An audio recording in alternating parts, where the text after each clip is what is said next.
हरे Krishna, Shri Radhe. Friends, Krishna आप सभी पर कृपा बनाए रखें।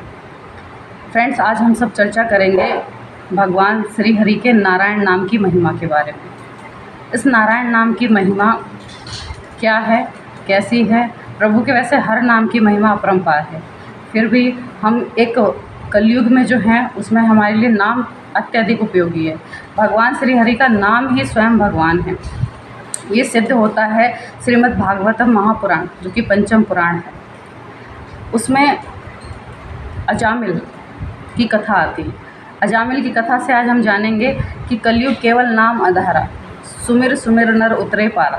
ये कैसे संभव है कि कलयुग में केवल नाम, भगवान के नाम का उच्चारण ही हमें भव सागर से पार कराकर श्री हरि नारायण के धाम में पहुंचा सकता है।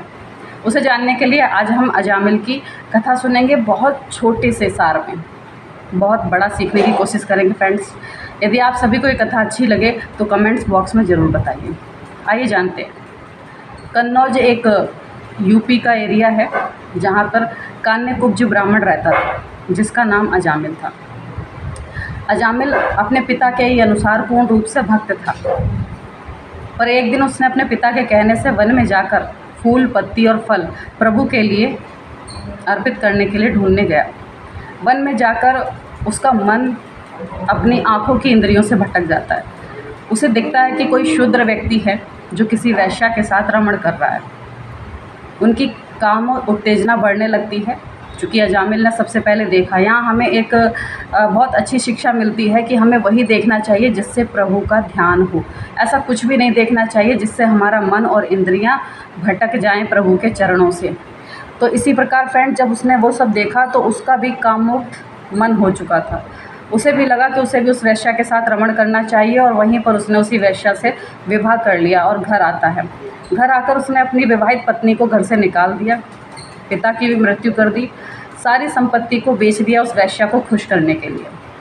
अब उसकी आयु 88 वर्ष हो चुकी है, 88 ईयर ओल्ड वो हो चुका है, और उसके 10 पुत्र हैं।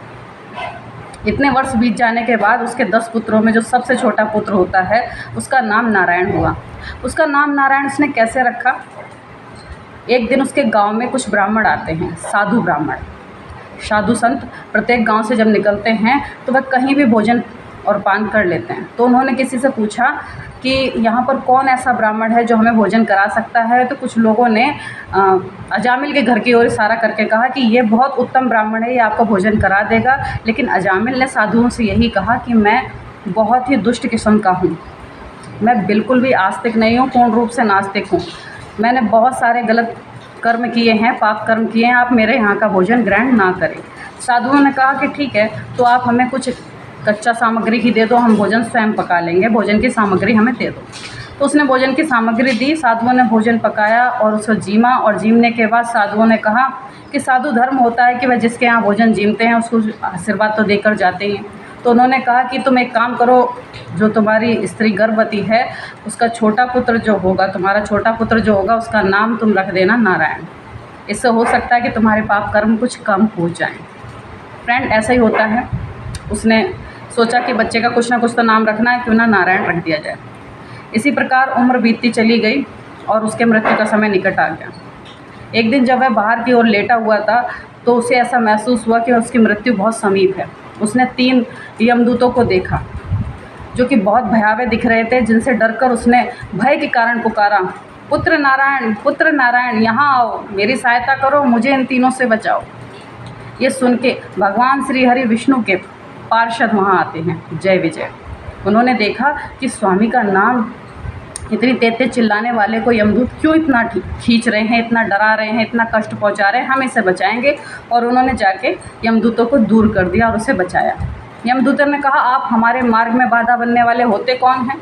वैसे दिखने में तो आप बहुत सुंदर लग रहे हैं, बिल्कुल आपको देखकर शांति छा जाती है। कोई देव हैं या कोई देव के दूत हैं? कौन हैं आप जो हमारे कार्य में बाधक बन रहे हैं? आप जानते हैं हम यमराज का कार्य करने के लिए आए हैं, यमराज के दूत हैं। तो विष्णु दूतों ने कहा, विष्णु पार्षदों ने कहा कि अच्छा, तुम धर्मराज की यमदूत हो, ठीक है, अच्छी बात है। तो तुम मुझे बताओगे कि धर्म क्या होता है और अधर्म क्या होता है? तो यमदूतों ने कहा कि वह हर बात जो वेद में लिखी हुई है जिसे हमें करना चाहिए वह धर्म है, वह प्रत्येक बात जो वेद में निषेध कर दी गई है, मना किया गया है वेदों में करने से, वह अधर्म है। और यह प्राणी तो और भी ज़्यादा अधर्मी है। इसने क्या क्या पाप नहीं किया आप नहीं जानते, आप इसे क्यों बचा रहे हैं? तो उन्होंने बहुत प्यार से कहा कि शायद तुम नहीं जानते कि सारे ब्रह्मांड का एकमात्र स्वामी है कृष्ण, जिनकी महिमा का गान ब्रह्मा विष्णु महेश भी करते हैं। हम उन्हीं नारायण के पार्षद हैं और हमारे स्वामी का नाम इसने पुकारा है। तुम्हें पता भी है नाम की महिमा? भगवान का नाम स्वयं भगवान है और उसका एक बार उच्चारण करना ही सभी पापों का नष्ट कर देना है। अब तुम यहाँ से जाओ और इसको कोई कष्ट मत पहुँचाओ। यमदूत चले जाते हैं, उन्हें समझ नहीं आता है। अजामिल यहाँ विष्णु दूतों के हाथ जोड़ता है और कहता है कि मुझे एक और मौका देने के लिए आपका बहुत बहुत धन्यवाद। मैं आज से ही प्रभु भक्त बनूंगा। उसे अपने पापों का सारा भान होता है कि उसने कितना गलत किया। वह उसी क्षण से हरिद्वार जाकर गंगा तट पर बैठकर तपस्या करने लगता है। और इधर यम के जो दूत हैं वो यमराज के पास पहुंचते हैं बहुत क्रोधित होकर कि स्वामी, आपने कभी बताया नहीं कि कोई आपसे बढ़कर भी स्वामी है, जिसके दूत आए और हमारे सामने से एक बार नारायण कहने वाले व्यक्ति को छीन ले गए और हम कुछ भी नहीं कर पाए। ऐसा क्यों? क्या वजह है जो आपने हमें तक नहीं बताई? यमराज ने कहा, हाँ, गलती मेरी ही है। क्या कहा था उस व्यक्ति ने? बोले नारायण नाम लिया और फटाफट 2 लोग आए और मुझे छीन के ले गए और हम कुछ कर भी नहीं पाए। ऐसा क्यों? तो यमराज कहते हैं, गलती मेरी ही है। मुझे तुम लोगों को बताना चाहिए था कि प्रभु नारायण एकमात्र स्वामी है, जो तुम्हारे इस यमराज स्वामी के भी स्वामी हैं। काल भी उनसे भय खाता है। आज से याद रखना कि जिस विष्णु भक्त के माथे पर तिलक हो, वैष्णव तिलक, जिसके गले में कंठी हो, जिसकी जुबां पर प्रभु का नाम हो, नारायण, कृष्ण, हरि, राम, ये नाम हो जुबां पर, जिसने हमेशा प्रभु के चरणों में अपना सिर झुकाया हो, ऐसे व्यक्ति को भूल कर भी मत लाना, क्योंकि वह साधु पुरुष है, श्री हरि नारायण का है। नारायण उसका कार्य स्वयं करते हैं। और ऐसे व्यक्ति को यदि तुम मेरे पास लेकर आओगे, उसके बाद तुम्हारी क्या गति होगी मैं भी तुम्हें स्वयं नहीं बचा सकता, स्वयं काल भी तुम्हें नहीं बचा सकते। और हर उस व्यक्ति को मेरे पास लेकर आना जिसने प्रभु नारायण के चरणों में कभी शीश न झुकाया हो, उनका कोई भी नाम अपनी जुबान से ना लिया हो, जिह्वा से ना लिया हो, किसी भी इंद्रिय से उनकी सेवा ना की हो, प्रभु का कभी ध्यान ना किया हो, ऐसे व्यक्ति को, वह व्यक्ति पापी कहलाता है। उसे हमेशा मेरे पास लाना। ये नाम की महिमा मेरे अलावा 12 लोग और भी जानते हैं, जैसे ब्रह्मा विष्णु महेश, प्रहलाद, और भी बहुत हैं, मनु हैं, इत्यादि इत्यादि। ये कुछ ही लोग हैं नारद जैसे जो प्रभु नारायण के नाम की महिमा जानते हैं। इसलिए तुमने बहुत अच्छा किया कि विष्णु जी के दूतों से कोई किसी प्रकार का झगड़ा न कर अजामिल को छोड़ दिया। अब अजामिल ने भ्रम से ही सही, धोखे से ही सही, अनजाने में ही सही, प्रभु के नाम की महिमा इतनी बड़ी है कि यदि प्रभु का नाम क्रोध यानी कि क्रोधाग्नि में जलते हुए लिया जाए, बहुत ज़्यादा आपको गुस्सा आ रहा है और आप भगवान को कोस रहे हैं, तो भी आप प्रभु के प्यारे हैं। यदि आप ज़बरदस्ती से भी कोई आपको लेने के लिए कह रहा है, या मज़े मज़े में भी आपने भगवान का कभी संकीर्तन कर लिया, या प्रभु भक्ति में लीन होकर आपने प्रभु का नाम ले लिया, तो समझो आपका उद्धार है, आपके समस्त पाप नष्ट हो जाते हैं उसी क्षण। इसीलिए श्रीमद् भागवत महापुराण में कहा गया है, कलयुग केवल नाम आधारा, सुमिर सुमिर नर उतरे पारा। इसीलिए आपको अपनी सारी इंद्रियों से प्रभु की सेवा करनी है और जिह्वा पर इतना नाम लीजिए, जिह्वा से इतना नाम लीजिए कि जिह्वा पर प्रभु का नाम नृत्य करने लगे, नाचने लगे। और जब आपकी जिह्वा पर प्रभु का नाम नाचने लगेगा तो मृत्यु का भय भी नहीं रहेगा और मृत्यु के बाद आपको स्वयं वैकुंठ मिलेगा, प्रभु स्वयं आपको लेने के लिए आएंगे।